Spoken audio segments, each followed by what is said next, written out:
Spanning centuries of human endeavor, this timeline reveals how societies evolved, from ancient settlements to the dawn of the modern age. Cleopatra's poison tests.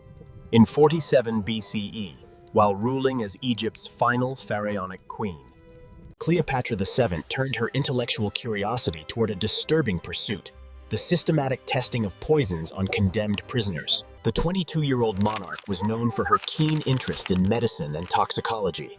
She authored several texts on the subject. But her research methods revealed a shocking disregard for human life. Working from her palace laboratory with me. Okay. Cleopatra established a methodical process. Prisoners already sentenced to death were brought Drink this! Rather than receiving their expected execution. Cleopatra observed with clinical detachment, recording each symptom in meticulous detail. As subjects convulsed, she noted the timing of their distress. When one prisoner began foaming at the mouth after consuming belladonna extract, she documented the progression. First disorientation, then dilated pupils. I survived. Followed by racing pulse and finally respiratory failure. Those who survived the initial test were not spared. Good, drink more. Instead, they received progressively higher doses on subsequent days. Their symptoms began with violent stomach cramps and progressed to bloody diarrhea. Cleopatra was particularly...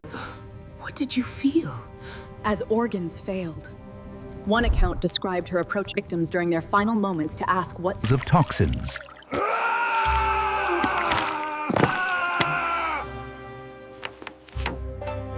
Multiple symptom cascades simultaneously. Paralysis from one agent while another attacked the heart.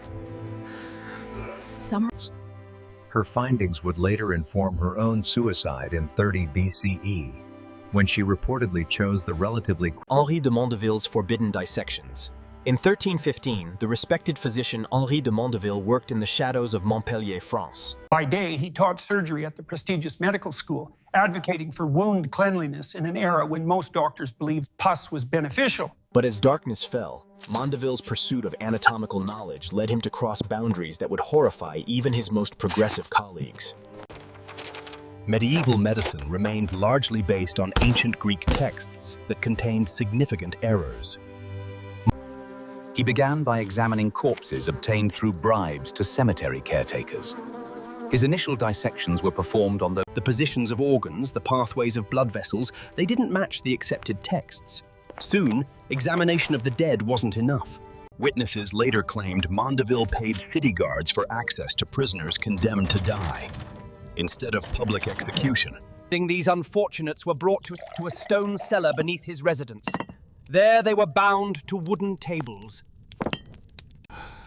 But these only partially dulled sensation. The subjects remained conscious.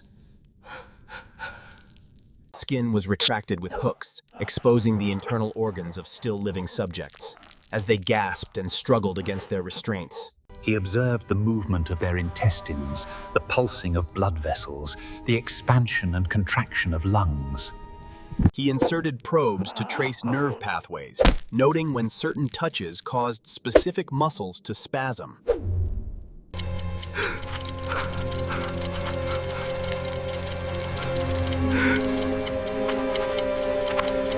As he methodically examined their exposed organs. Their fading questions and pleas were recorded as distracting but